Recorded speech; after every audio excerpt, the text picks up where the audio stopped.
Okay, so this is a game that I want to show you because it went incredibly well, and while it doesn't represent most games, it does show you a lot of the cards and what you can do with a very optimal hand.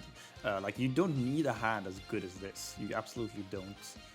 Also, my opponent didn't stop me whatsoever. There was no Maxi and there was no Ash Blossom, but um, so I'm able to really showcase what the deck can do. You only need a single Prank Kid, as I explained in the deck guide. That is the only thing you need. I have more than that. I have actually 4 Prank Kids cards in total, which means that I am a +3, you could say. I am +3 for my combo, and as long as you are +2 in the combo, it will mean that you never have to use the dog to grab things from your graveyard in order to get the butler. I can get the butler without tributing my dog, which means that I can either keep the dog, or even better, I can use the dog plus 2 other Prank Kids to get the dragon, since I do have a Prank Kids plan. And that will, surely lock down my opponent both in the spell and trap and monster departments. So I will most likely win unless my opponent can stop me. So we just start here with a, just get a random Prank It out. It's good to start with the green one. If you don't have the green one in your hand, make sure to pick the green one when you get to choose which one you summon next, because since the bird is in the middle of your combo and the bird makes you take up things from your graveyard to your hand, you will already have wanted to choose what you want from that by discarding it with the green kid. And the only thing we can summon is, of course, the cat, since it's the only Link 1 monster we have, and it's a great Link 1 monster to have in our graveyard. And with the 2 cards, we can now summon the bird, since it's a Link 2 monster. And of course, the bird's effect when it comes on the field is that it searches for any Prank Kid spell or trap card, which is, of course, going to be the Prank Kid's Pandemonium.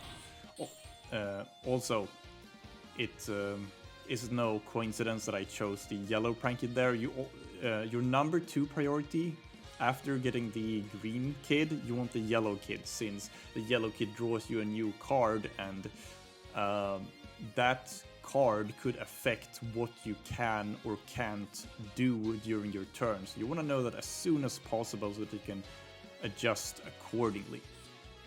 Just having information earlier is always better. And then, of course, I use the Pandemonium that I grabbed and make both the bird and the kid into the rockets.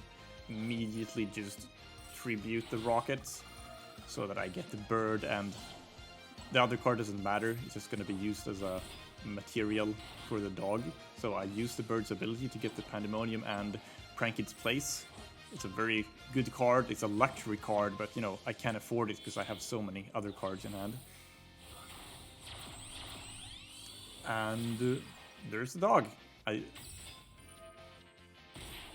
Again, only one of these are going to be replaced, since only the red kid was unused. That was my 4th kid. The other one I grabbed from the graveyard has obviously already been used, so I don't get 2 new Prank Kids. I only get 1 new Prank Kid. And I do realize that I told you to never end the combo on the yellow Prank Kid. However, that only applies if you actually need that kid to summon the butler. I don't need that kid to summon the butler because I have a green in hand and a red in hand, and I just played this card, which will let me draw a blue one. So since I can just go with whatever I have in my hand, I chose to get the yellow one, since the yellow has the best stats, and also it doesn't matter if it dies, it's the least important card. Now I am going to place Pranks down because I have it, and of course, never forget to place your cards face down before you end your turn. The Prank Kid's Pandemonium needs to be set for you to summon the butler, the Prank Kid's plan needs to be set for you to summon the dragon, And now when I activate Prank Kids Pranks, I am going to grab my most important cards, the red, blue, and green kids, and shuffle them back into my deck. However, if I didn't already have them in my hand, say if I only had the green in my hand, then I definitely would not have shuffled the red and blue back in. I would have left the red and blue in the graveyard, since on my opponent's turn I would have wanted to use the dog to grab the red and blue. So don't screw yourself over by shuffling cards that you actually need to grab with a dog. But since I'm not going to use the dog's effect, it doesn't matter.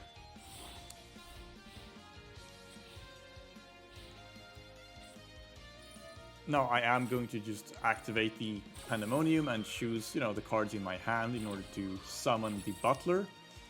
I choose to do this early. You can choose to do it later, but I like doing it early in case my opponent gets down some crazy effects that prevents me from summoning or makes them able to kill my cards before I can utilize them or whatever. So I like having my cards on the board early on. And yeah, my field is now going to be full of monsters.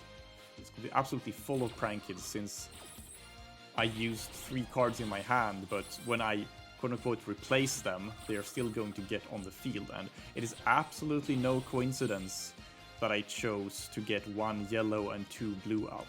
The 2 blue are later going to be XYZ material for my Totally Awesome. And the yellow one is just because, again, the yellow is the least important in the deck, so I don't mind quote-unquote wasting my yellow kids, because these 2 yellows and the dog are going to be used at the next opportunity to summon the dragon. Also, I suppose I haven't used the yellow's effect yet, so one of those needed to be yellow anyway. And I know that I told you to never banish, a red, blue, or green Prank Kid with the yellow's effect, but I didn't have a choice. It was the only card I had in hand, and in that case it's okay. But try to avoid it if you can. So here I activate my Butler's effect, and of course the Cat's effect, so that I don't have to tribute it. And the reason why I activated it is because my opponent had 3 monsters on the field, and I was thinking, okay, well, those 3 are probably going to be used for like a Link summon or something, so I better kill them before something scary enters the field. And I was right, and my opponent couldn't continue playing and passed to my turn, and now I'm just gonna set this back up into attack mode. It is also no coincidence that I chose to replace the yellow with the red, because you always want to end your opponent's turn with a yellow or red Prank Kids, since those have 1500 attack. Those are the most attack of all cards. And I'm going to tribute the 2 blue ones to make the Totally Awesome, which is going to be able to negate anything my opponent throws at me. And if I want, I could also actually, I don't have to tribute itself. I could tribute the dragon, since it's an aqua monster, if I think I need to do it 2 times. But yeah, here I went for the Totally Awesome instead of the Washer. It's usually easier to get the Washer, but here it seemed easier to just slap down the Toad and then, swing in for lethal. I probably don't need more than 1 negate anyway, because since my opponent's field was empty, and yeah, that's game. And that is how you can win.